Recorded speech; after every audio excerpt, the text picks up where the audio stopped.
हे स्वरूप को परम रस जाने धरियो पार, बंधु परमानंदमय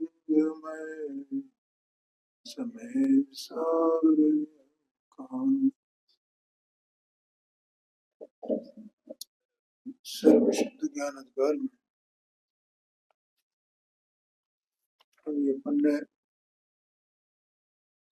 कितने छंद कर लिए इसमें? पांचवा है।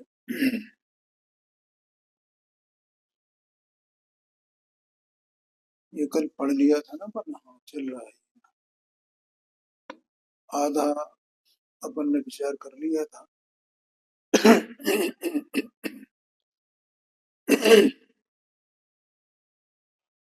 अज्ञान में जीव कर्म का करता है। जीव चैतन्य वस्तु है, सत्स्वरूप, अनंत गुणों के पुंज रूप है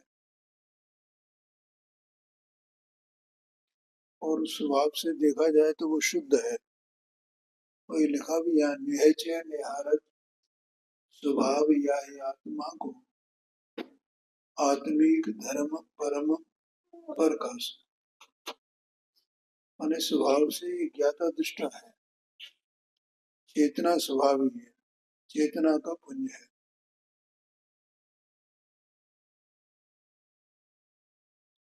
तो अब इसको, जब ये चेतना का पुंज है, ऐसी वस्तु है, तो फिर इसको ये दुख क्यों है? ये दुखी क्यों होता है चेतना का पुंज? यूं कहें अपन, या यूं कहें कि ये कर्म का बंध कैसे करता है, क्यों करता है, कर्म का बंध इसको क्यों होता है? ठीक है ना?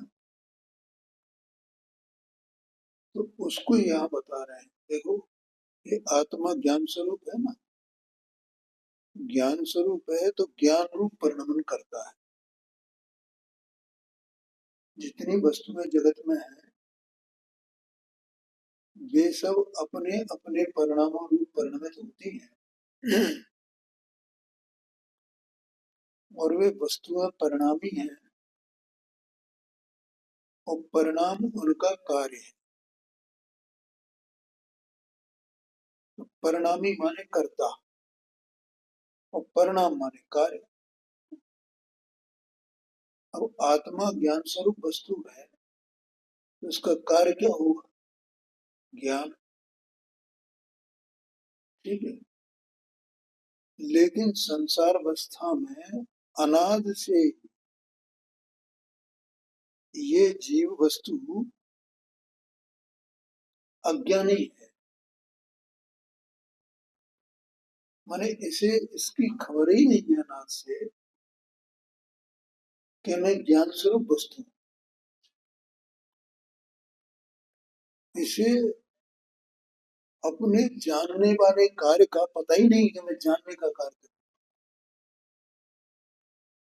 इसको खबर नहीं है। और अनादि से जीव है और इसके साथ में कर्म का संबंध भी अनादि का ही।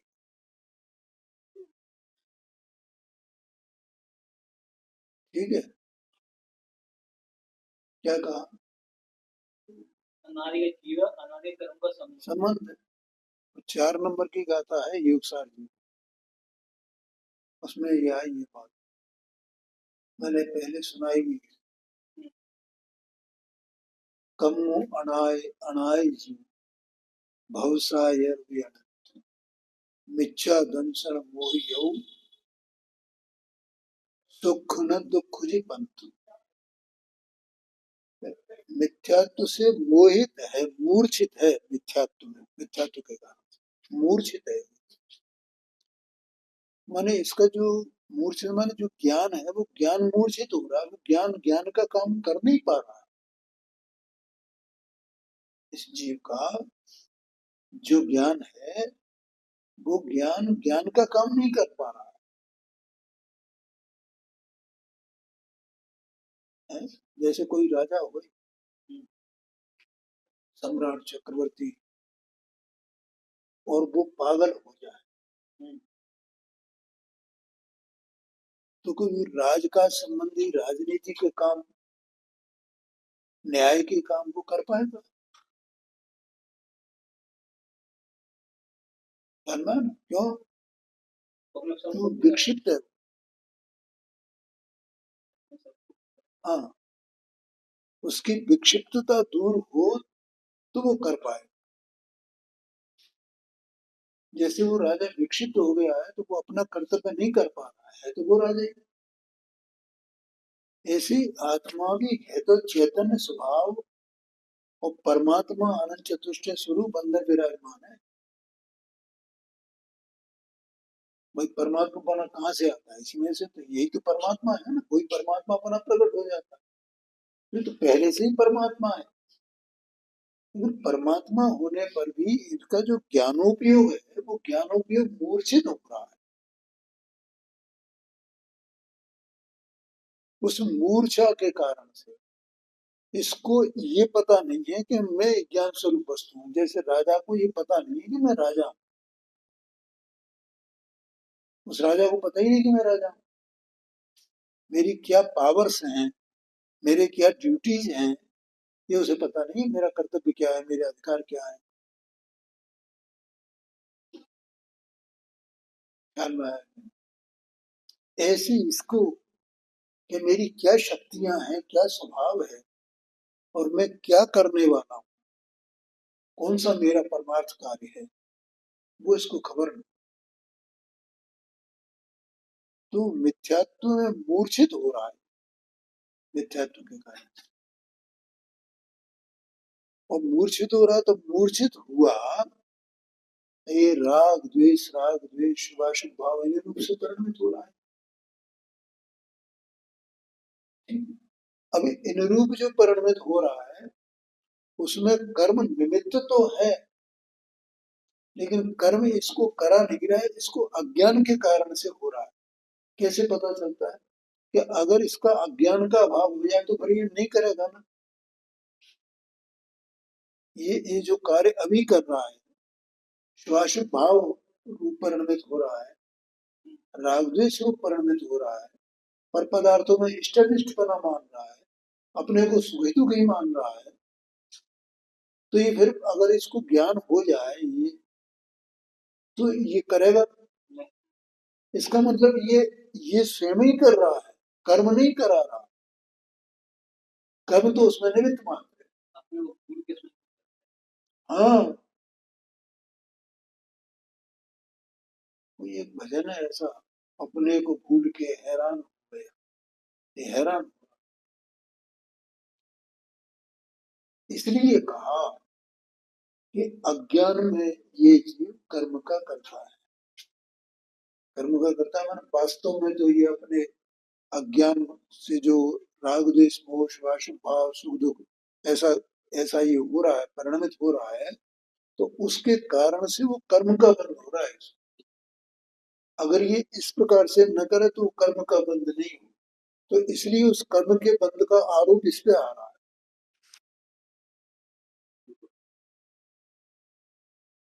समझ में आया? माने एक अज्ञान में ये कर्म का बंध करता है, कर्म कर्म का करता है, कर्म क्यों है, कर्म का करता है, क्या हो गया है, क्या इसकी क्या भूल हो गई? कर्म का करता है तो महापापी है ना, कर्म का करता है ना, कर्म का करता है, इसने ही कर्म किया है, ये बात नहीं है। क्या कहा? ये तो सम्राट है, ये तो चक्रवर्ती है, ये विक्षिप्त हो गया है। विक्षिप्तता के कारण ऐसे ये मैं सुखी हूँ, मैं दुखी हूँ, ऐसा ऐसा मान रहा है। अच्छा, किसकी बात है? अपनी बात, मेरी बात। मैं विक्षिप्त हूँ, ये आत्मा विक्षिप्त है, इसलिए ऐसे कार्य कर रहा है। अगर विक्षिप्त नहीं हो, अब क्या क्या कार्य कर रहा है विक्षिप्तता में? और उससे कर्म बंद हो रहा है, ये वास्तव में कर्म का बंद नहीं करता। अज्ञान दशा में भी ये कर्म का करता नहीं है, लेकिन कर्म का बंद हो ही इस कारण से रहा है कि ये अज्ञानी। तो वास्तव में तो अपने अज्ञान रूप कर्म का करता है, अज्ञान रूप परिणाम का करता है। और वो अज्ञान रूप परिणाम क्या है? अपने को सुखी दुखी मानना, परद्रव्य में इष्ट निष्ठ की कल्पना करना, है ना, विषयों में आसक्त होना, यही तो है, विषयों में आसक्ति है। विपरीतता, जो धर्म नहीं है उस धर्म को धर्म मानना है। जो जड़ की क्रिया है उस क्रिया से धर्म मानना, ये क्रिया मैं कर सकता हूँ हमेशा मानना। लेकिन ये जीव तो स्वतंत्र सत्तावान पदार्थ है और पुद्गल स्वयं सत्तावान पदार्थ है, उसकी क्रिया ये कर ही नहीं सकता है। एक द्रव्य का दूसरे द्रव्य में, इस जड़ द्रव्य में जीव का अत्यंत अभाव है, तो इसको कैसे करे? इसलिए इस पर, इसके अज्ञान के कारण से करता तो ये बातें हैं, ये ऐसे मतलब ऐसे परिणाम ये करता है, विकारी परिणाम करता है, तो उससे वो कर्म का बंध होता है, तो इस पर आरोप आता है। ठीक है, ये बिल्कुल ऐसे ही समझना भैया, और दूसरा कुछ नहीं समझना। शास्त्र में तो जो कुछ लिखा हो सो लिखा रहने दो, उसका अर्थ यही है। कोई कुछ भी करे उसका अर्थ यही है। कैसे पता चलता है कि ये कर्म का बंध का करता है, इस पे आरोप आता है कि ये नहीं करता होता, अपने को सुखी दुखी नहीं मान रहा होता, इष्ट अनिष्ट की कल्पनाएं नहीं करता होता, परद्रव्य की क्रिया में अपना कर्तव्य नहीं मानता होता है, मैं करता हूँ, परद्रव्य से अपने को लाभ हानि मानता है, ऐसा नहीं करता होता, तो ये इसके अज्ञान नहीं होता ना। ये अपने को जानता था, जब अपने को जाने तो ये सब नहीं करेगा, तो सब नहीं करेगा तो कर्म का बंध भी नहीं होगा। जब कर्म का बंध नहीं होगा तो इस पर आरोप भी नहीं आएगा, कर्ता बनेगा। ये बात है ना, इसलिए इसको कर्म का कर्ता कहा जाता है। इतनी बात है। देखो, जो जीव ऐसा है सोई जीव अब चार लाने अंतिम, संसार अवस्था माही कर्म को कर्ता सो दिसे। कर्म का कर्ता से दिखाई देता है ना, कर्म को कर्ता हुआ, ठीक है। लिए भरम उपासना, मिथ्यात्व की उपासना कर रहा है, ज्ञान की उपासना कर रहा है। मैंने जो उसमें करता हूँ वो उचित मानता है, ये मिथ्यात्व की उपासना है। यह महामोह को पसार, यह मिथ्याचार, ये महामोह का पसारा है, फैला हुआ है। यह मिथ्याचार, ये मिथ्या आचरण है। यह भव विकार, ये भव का विकार है। यह व्यवहार वासना, और ये व्यवहार की वासना है। व्यवहार की वासना समझते हैं, मतलब उपचार में अपना सेवा के में, हाँ जी, हाँ। जैसे व्यवहार वासना का मतलब जैसे घी का घड़ा होता है ऐसा मानना, व्यवहार को सत्यार्थ मानना, व्यवहार की श्रद्धा करना। जैसे हम मोक्ष में प्रकाशक में लिखा है कि भैया व्यवहार का जो कथन है उसको ऐसा नहीं है ऐसा मानना, इसका मतलब इसकी श्रद्धा नहीं करना इस कथन की, और ये उस कथन की श्रद्धा करता है। हाँ, वही घी का घड़ा। समझ गए ना, व्यवहार वासना मतलब जो व्यवहार से कहा गया है उसे सत्यार्थ मानना। ठीक। अब जैसे जो मोक्ष मार्ग प्रकाशम पंडित साहब ने लिखा है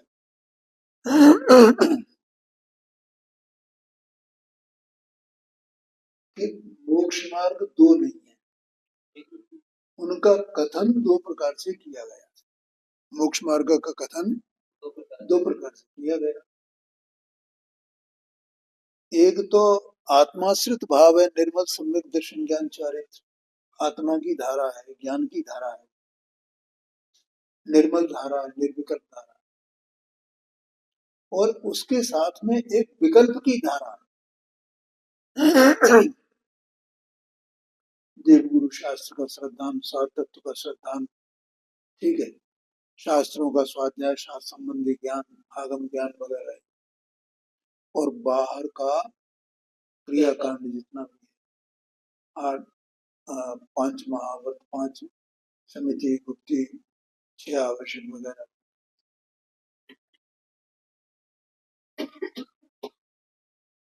तो वहां या तो दो प्रकार से, या तो एकांत से उसी को मोक्ष मार्ग मानता है, वो तो व्यवहार है, व्यवहार है माने व्यवहार से उसे मोक्ष मार्ग कहा गया है, वो मोक्ष मार्ग है नहीं।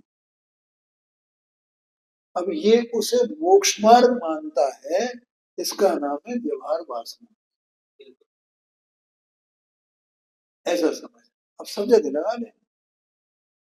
सात तत्व के श्रद्धान को सम्यक दर्शन मानता है, ठीक है, आगम के ज्ञान को सम्यक ज्ञान मानता है, और व्रतशील संयम का पालन करने को उसको मानता है, चारित्र मानता है, ऐसा है। और अपने उस सम्यक दर्शन मान करके फिर उसके सम्यक दर्शन के 8 अंग होते हैं, तो मैं 8 अंग का पालन कर। अब मैं ये मुनि हो गया हूँ, तो मैं ये 5 महाव्रत का पालन कर, 5 समिति का पालन कर। अब वो ये जानता ही नहीं है कि वो निर्विकल्प धारा क्या है, उसको वो नहीं जानता। माने उसके ज्ञान में अंदर में जा करके उस स्वभाव को नहीं देखा है, उस स्वभाव को जो निर्मल धारा है उसका ज्ञान, उसका आस्वादन, उसका रसास्वाद उसे नहीं हुआ है, अनुभवन नहीं हुआ है। इसलिए वो जो बाहर बाहर में है, बाहर से दिखाई देता है, कहा जाता है, उसे ही वो मोक्ष मार्ग मानता है। एक तो ये है, दूसरा ये भी है, ठीक है, शास्त्र के अनुसार मानता है, यहाँ एक अंदर की धारा होती है, बाहर की धारा होती है, लेकिन अंदर की धारा होती है वो तो केवल ज्ञान कर रहे हैं, उसे कौन जाने। एक बार एक साधु आए थे,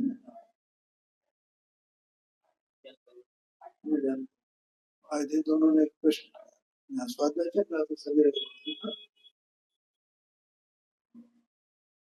तो खड़े हुए यहाँ, पंडित जी एक बात बता। मैंने कहा उसके, महाराज आप विराजमान हो, हमें अच्छा नहीं लग रहा खड़े खड़े। नहीं नहीं, बैठे बने। सम्यक दर्शन होता है तो जिसको सम्यक दर्शन हुआ उसको पता चलता है, उन्हें बराबर पता चलता है कोई सम्यक दर्शन है। नहीं, सम्यक दर्शन का कैसे पता चलेगा, वो तो केवल ज्ञान का, ऐसा कहा। तो मैंने ये कहा, महाराज गुड़ मैं खाऊंगा और उसका स्वाद भगवान जानेंगे, क्या ऐसा है? तो सर मुझे यही उत्तर सुने।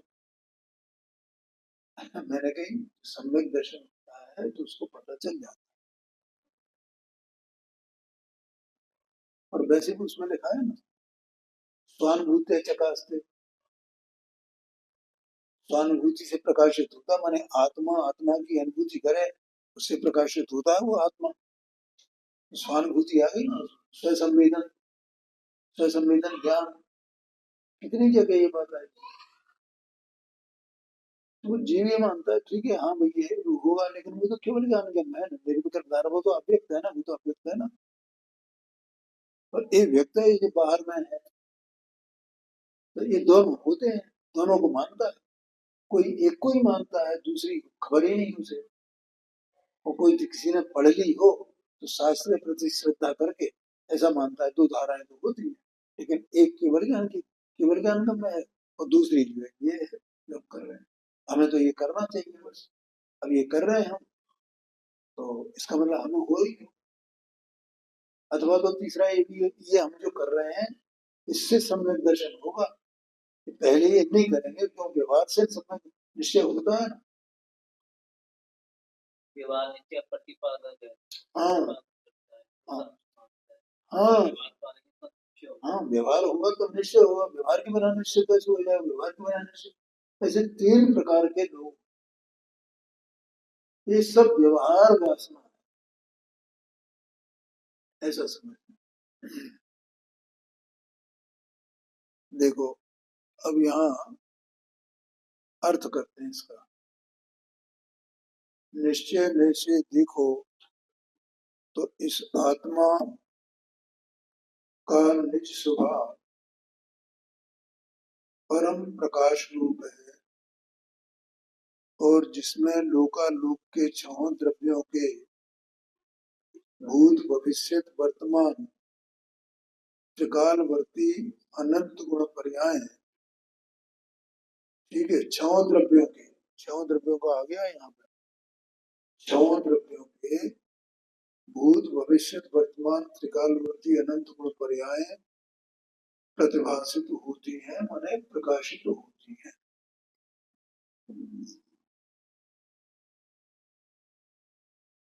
वही जीव, जो जीव ऐसा है, ऐसा स्वरूप है जिसका संसार दशा में मिथ्यात्व की सेवा करने से, मिथ्यात्व मान मिथ्यात्व का सेवन करना, वो मिथ्यात्व की उपासना करना एक ही बात। कर्म का कर्ता दिखता है, तो यह मिथ्यात्व की सेवा मोह का विस्तार है। मिथ्या आचरण है, जन्म मरण रूप संसार का विकार है। माने ऐसा विकार है जो जन्म मरण रूप संसार का कारण है। व्यवहार का विषयभूत आत्मा का अशुद्ध स्वभाव है। ये अर्थ यहाँ किया है। ठीक है, व्यवहार का विषयभूत आत्मा का स्वभाव है, तो आपका सुबुद्धि देखो ये जो मिथ्यात्व है, अज्ञान है, असंयम है, ये इसकी अपेक्षा से आत्मा का ही भाव है ना, आत्मा का परिणाम है ना। तो आत्मा का परिणाम है, तो वो कौन से नए से है? तो अशुद्ध निश्चय नए से वो आत्मा का परिणाम।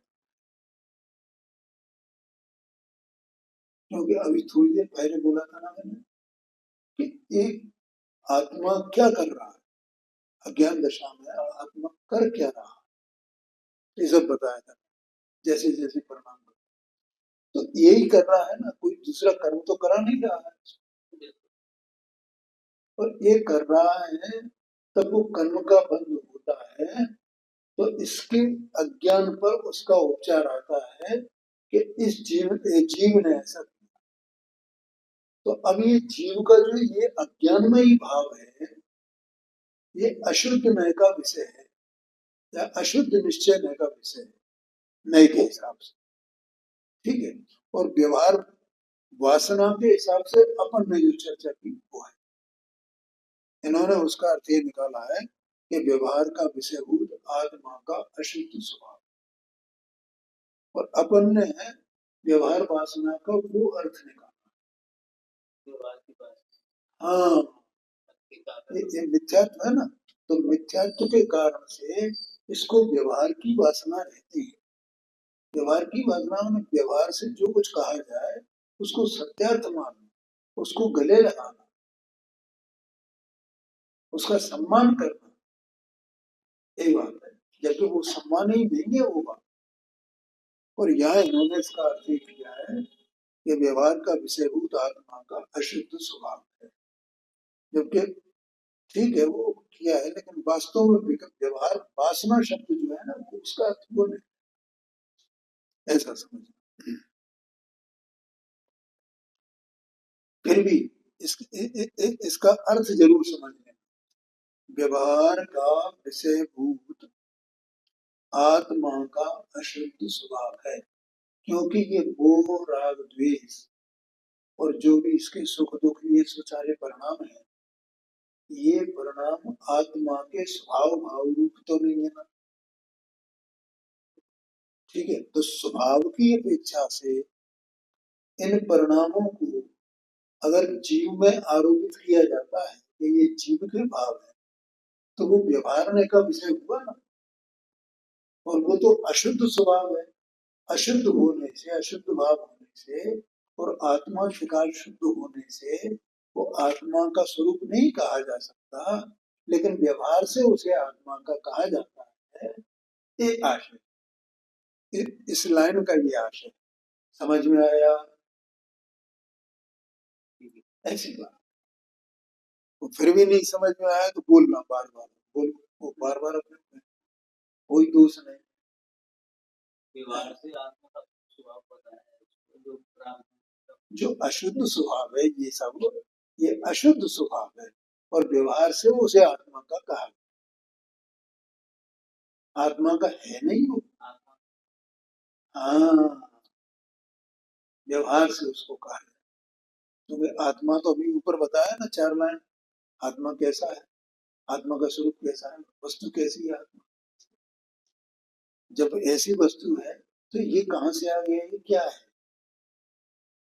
तो ये व्यवहार में से ऐसा होता है, ऐसा कहा जाता है कि ये आत्मा का है, और वो नहीं है ये बात भी नहीं है, वो सर्वथा सत्यार्थ भी नहीं है। व्यवहार भी कथनचित सत्यार्थ कहा जाता है, वो है तब तो कहा जा रहा है ना, लेकिन वो स्वभाव की अपेक्षा से कहा जा रहा है कि आत्मा का स्वभाव परिणाम की अपेक्षा। हाँ जी, हाँ जी। आगे क्या, अब यहाँ अगली चौपाई में देखो, यहाँ ये कहते हैं कि जैसे जीव कर्म का अकर्ता है,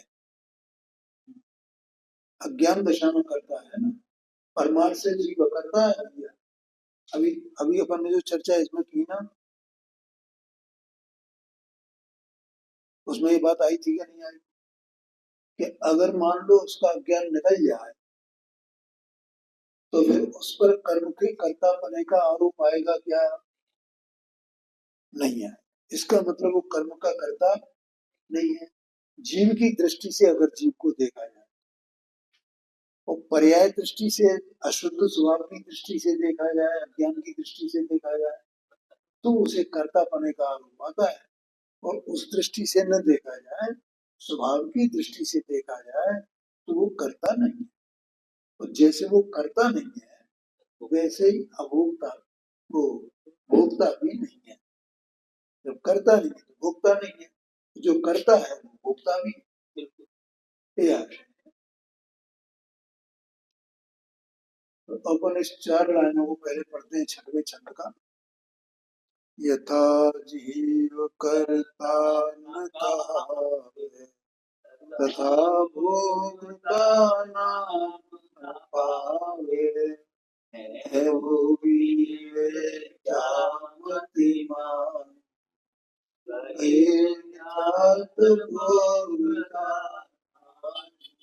देखो आ गया ना, क्या कह रहे हैं? हाँ, जैसे यथा माने जैसे जीव कर्ता नहीं कहा जाता है।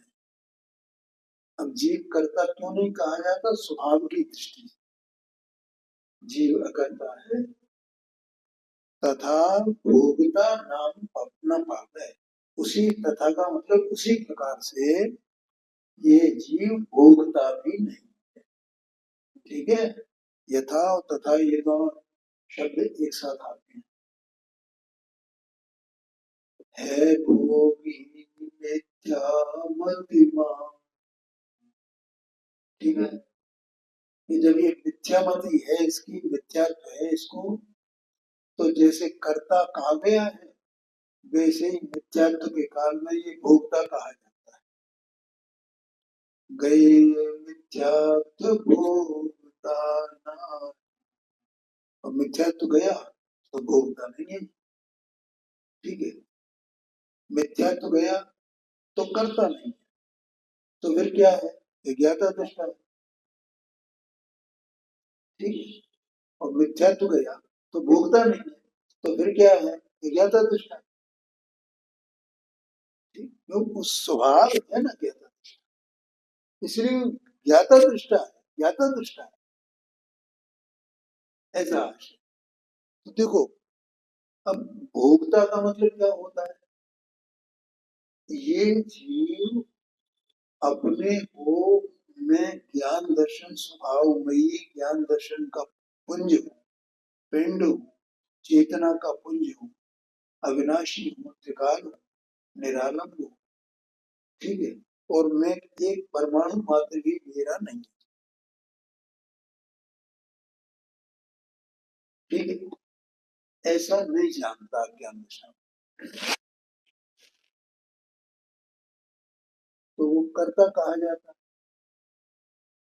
उसी प्रकार से ये जीव अपने को सुखी दुखी मानता है, सुखी दुखी मानता है, ज्ञाता दृष्टा स्वभाव को नहीं जानता। परिषद में लगा ना, मैं यहीं से शुरू किया, मैं सुखी दुखी, मैं सुखी हूँ, मैं हर जीव, हर क्षण जितने संसारी जीव हैं, तो कहीं न कहीं हर समय किसका वेदन कर, सुख दुख का वेदन कर, ठीक है। अब जो जीव संगीत अच्छे थे, तो उन्हें थोड़ा क्षोभ समय ना, जो तुम ज्ञान ऐसा होगा, तो उससे भी क्या, अब मेरे सुख का कारण कौन है, दुख का कारण कौन है, हाँ। तो जो बाहर की परिस्थितियां हैं या देह की परिस्थितियां हैं, उनको उसमें कारण रूप से वो देखता है। देह की परिस्थिति, जैसे देह में रोग हो गया है, कुछ हो गया है, देह अनुकूलता से परिणाम नहीं कर रही है, भूख लगती है, प्यास लगती है, ठीक है। तो उसमें उससे देह से सुख दुख मानता है, अथवा तो बाहर के जो संयोग हैं उनसे सुख दुख मानता है। मेरे सुख दुख का कारण कौन है, सुख दुख का कारण कौन है, सवाल, ठीक है। तो इसका मतलब ये आत्मा कहो या उपयोग कहो, ये अपने आप को सुख दुख से जोड़ता है, और सुख दुख के कारण बाहर में खोजता है, उनमें इष्टनिष्ठ की कल्पना करता है, और उनमें अपनापन करता है। ये मेरे सुख दुख का कारण है, मेरे सुख का कारण है, ये मेरे दुख का कारण है, तो उनमें हटाने गिराने का प्रयत्न, एक परिणाम करता है। तो इतना ये सब करना, ऐसे इस प्रकार के परिणाम करना, ये भोगतापन के परिणाम है, आया करनी, क्योंकि वो चैन है, चैन है ना उसकी, ये है, सुख दुख है, फिर उस सुख दुख का कारण है इंद्रियां, शरीर वगैरह, फिर बाहर की परिस्थितियां हैं, संयोग है, तो वो उसका कारण, वो उसका कारण, ऐसा निमित्त निमित्त भाव है ना, तो उसमें वो देखता है, फिर उसमें अपनापन करता है, उपाय कर रहा है वो तो, हाँ जी, अज्ञान कर रहा है, अज्ञान दशा में, तो उसको कहते हैं ये भोगता है। तो मिथ्यात्व दशा में भोगता है। अब जब जीव को ज्ञान हो, मिथ्यात्व का अभाव हो जाए, तो उसे सब भाषित होगा ना, क्या भाषित, मैं तो ज्ञान स्वरूप, सुख स्वरूप वस्तु, ज्ञान दर्शन मेरा स्वभाव है, जानने देखना मेरा कार्य है, और वो मेरे में चल रहा है, मैं तो इसी कार्य रूप से परिणमित होने वाली वस्तु में और तो मेरा कुछ है नहीं। वहां सुख दुख है क्या नहीं है क्या, वही तो मेरा थोड़ी है। सुख दुख के जो कारण है उनसे मेरा क्या संबंध है। मैं तो, अरे मैं तो ये सुख दुख को भी जानने वाला ही हूँ, भोगने वाला नहीं। और सुख दुख के जो कारण है उनको भी जानने वाला हूँ। तो मेरा तो जानने का स्वभाव ही है ना, मैं और करूं क्या, क्या करूं बताओ। उनको अपना कर नहीं सकता, उसमें रस नहीं रहा, उसको इसमें रस नहीं रहा। सुख दुख में, सुख दुख के कारणभूत जो बाहरी पदार्थ है, सुख दुख का कारण जो साता असाता वेदनी कर्म का उदय है, कर्म है, उसमें क्या नहीं रहा, उसे अपनापन रस नहीं रहा। पहले उनमें रस दिखता था, अब रस नहीं रहा। अब अपने ज्ञाता दृष्टा स्वभाव में अपने कार्य में रस दिखता है, उसमें रस नहीं दिख रहा है। इसलिए जैसे वो करता नहीं है, वैसे ये भोगता, अभोक्ता हो जाता है।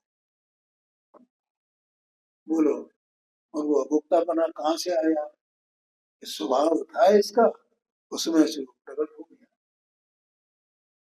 इसका मतलब मूल से ही जीव न करता है न भोगता है। जैसे करता नहीं है वैसे भोगता नहीं। यहाँ कहते हैं, हे जीव तू अपने को ऐसा ध्यान, ऐसा देख, ऐसा अनुभव कर, ऐसा प्रणमन कर, उसी में जाके रम जा, जम जा। ये कहते हैं। आया ख्याल में।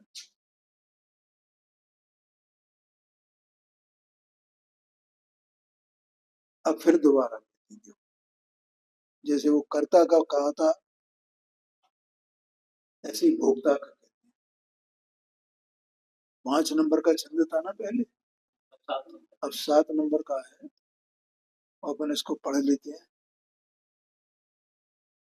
जगवासी अज्ञानी त्रिकाल पर जाए बुद्धि, तो विषय भोगनी को भोगता कार्यो समकीर्ति जीव जोग भोग सौदासी तक सहज मुक्ता। यही माते वस्तु की व्यवस्था अवतार गुण, प्रभाव त्याग पूर्ण स्वभाव आयो है।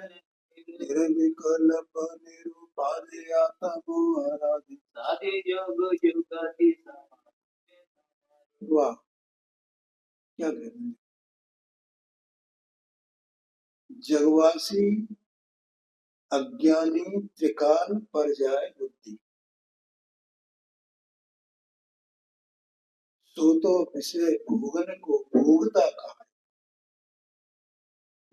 जीव भोगता है, कर्मों का भोगता है, विषयों का भोगता है। किसको कहा गया, कौन सा जीव। देखो जीव तो एक ही है। हाँ, जीव तो देखो, जीव तत्व के श्रद्धान की बात चल रही है। ये अभी जो मैंने प्रारंभ से बात की है ना, जीव तत्व के श्रद्धान की बात है। अगर हमें एक बात बिल्कुल ऐसी बैठ जाए ना, समझ में आ जाए ना, दिखने लगे ना, तो समझ लेना जीव तत्व का श्रद्धान हो, ऐसा समझना। ऐसा ये बात आप कहाँ से कह रहे हैं। देखो 6 डाला में लिखा है जीव तत्व के श्रद्धान के बारे में। तीसरी ढाल में है ना, बहिरात्म अंतर आत्म परमात्म जीव त्रिधा है। जीव के 3 रूप है, त्रिधा माने 3 रूप। जीव तो एक ही है, उस जीव के 3 रूप है। जो जीव अज्ञानी कहा जा रहा है वही जीव ज्ञानी कहा जा रहा है। अपन वही तो चर्चा कर रहे हैं ना, नहीं कर रहे। हाँ, तो ऐसी प्रतीति, ऐसा श्रद्धान, ऐसी पहचान अपने हो जाए तो अपने को जीव तत्व का श्रद्धान हो जाएगा, सम्यक दर्शन हो जाएगा। जिसको जीव तत्व का श्रद्धान होगा उसे जीव तत्व को, क्यों, बस जीव तो इतना ही है ना, इसके अलावा और कुछ नहीं है। ऐसे ये जीव तत्व के श्रद्धान की बात है, ऐसा समझना। जीव तत्व का श्रद्धान कराने के लिए ये चर्चा है। तो क्या कह रहे हैं कि जो जीव जगवासी है, यहाँ ऐसा नहीं समझना कि हम जगवासी और विशुद्ध भगवान वे हैं और वे ज्ञानी और हम अज्ञानी।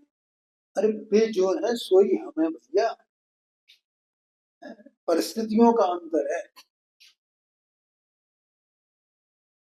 जगवासी, अज्ञानी, त्रिकाल पर्याय बुद्धि। जो जीव संसारी है, अज्ञानी है, जो संसारी जीव अज्ञानी है, उसको पर्याय बुद्धि है। ठीक है, पर्याय बुद्धि कैसे? देखो ये जीव वस्तु है ना, तो दो बुद्धि होती, एक द्रव्य बुद्धि, एक पर्याय बुद्धि। तो पर्याय बुद्धि क्या है? पहला प्रकार तो ये है कि देह, मन, वाणी और इसके संग में ये पूरा एक पिंड है ना। अब इसमें क्या क्या है? मनीषा में मोक्षमा प्रकाशक में लगा है चौथे अधिकार, जीव तत्व का अन्यथा श्रद्धा, जीव अजीव तत्व का, उसमें लगा ना ये जीव है और इसके देहादिक का संयोग है। ठीक है, तो वहां पर जीव के इस प्रकार के परिणाम पाए जाते हैं, क्रोध, मान, माया, लोभ इत्यादि विकारी परिणाम पाए जाते हैं। और जीव तो वास्तव में अपने ज्ञान स्वभाव, चेतना स्वभाव मात्र है। ठीक है, अब क्या है कि वो स्वभाव रूप तो है, लेकिन साथ में पर्याय में ये सब है ना। पर्याय में क्या क्या रागादिक है, ये भी असमान जाति द्रव्य पर्याय कही जाती है, ये भी पर्याय है। तो इस अंतरंग से देखें तो रागादिक को, और बाहर से देखें तो असमान जाति द्रव्य पर्याय को, बस इसी में मैं पना रहते हैं ना, इसका नाम पर्याय है। द्रव्य बुद्धि,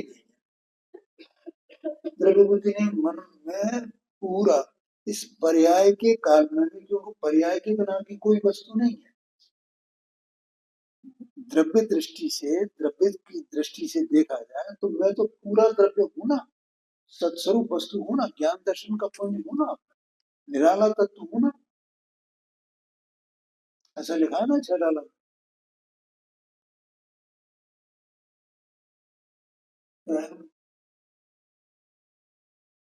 चेतन को है उपयोग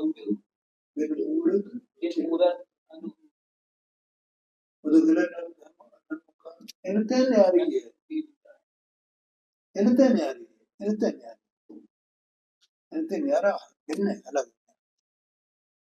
जैसा अपन रोजाना चर्चा करते हैं, देह प्रमाण है लेकिन देह में नहीं है। देह की सत्ता देह में है, जीव की सत्ता जीव में है।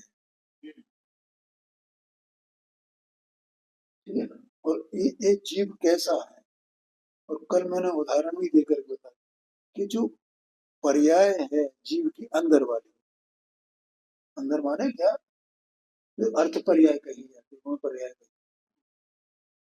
वो पर्याय उत्पाद रूप है ना जीव की। तो वो उत्पाद व्यय चलता रहे, लेकिन वो उससे उत्पाद व्यय से जीव को क्या है? जीव को कुछ है क्या? कुछ नहीं। जैसे समुद्र में लहरें चलती रहे, तो समुद्र तो जैसा है वैसा का वैसा है ना, ऐसी। और एक और दृष्टांत दिया था आत्मा के प्रदेशों का, असंख्यात प्रदेश है आत्मा के, अब उसमें कंपन हो रहा है, तो होता रहे कंपन। प्रदेश जो है उसके पूरा जो क्षेत्र है असंख्यात प्रदेश, उस पर क्या फर्क पड़ने वाला है? जैसे आत्मा अनंत गुणमयी एक वस्तु है, तो वो तो वैसा का वैसे ही रहने वाला है, उत्पाद में कुछ भी होता रहे, चाहे वो मलिनता हो चाहे निर्मलता हो, कुछ भी हो, जो भी हो सो हो। लेकिन मैं तो वो द्रव्य हूं ना, ऐसा उसको मानना, उसको जानना, उसको देखना, अपने को उतना ही मानना, उसके अलावा और कुछ नहीं मानना, पर्याय में जो हो सो हो, उससे मुझे कोई फर्क नहीं पड़ता है। बेकाले काल में भी अभिकारी थी, है जी। बेकाले काल में भी अपने को अभिकारी थी। बेकार मेरा है ही नहीं ना, पर्याय में एक समय की पर्याय में बेकार आ रहा है, वो तो कर्म का संबंध है, कर्म जो उदय हो रहा है होने तो उससे क्या है, पर्याय में कुछ ना कुछ तो होगा ना, उससे मेरी सेहत पर क्या असर पड़ता है, ऐसा देखना, इसका नाम द्रव्य बुद्धि है। और जो इसको नहीं जानता है वो पर्याय बुद्धि, बस उसमें उसका एकत्व पड़ा हुआ।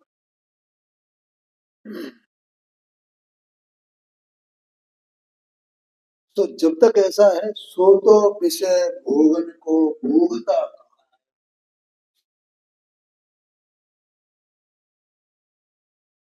बस ऐसा ही जीव जो है विषयों का भोक्ता कहा जाता है, ऐसा ही जीव कर्मों का कर्ता कहा जाता है, इसको पर्याय इस प्रकार से यहाँ कहा है। समय अपना हो गया है।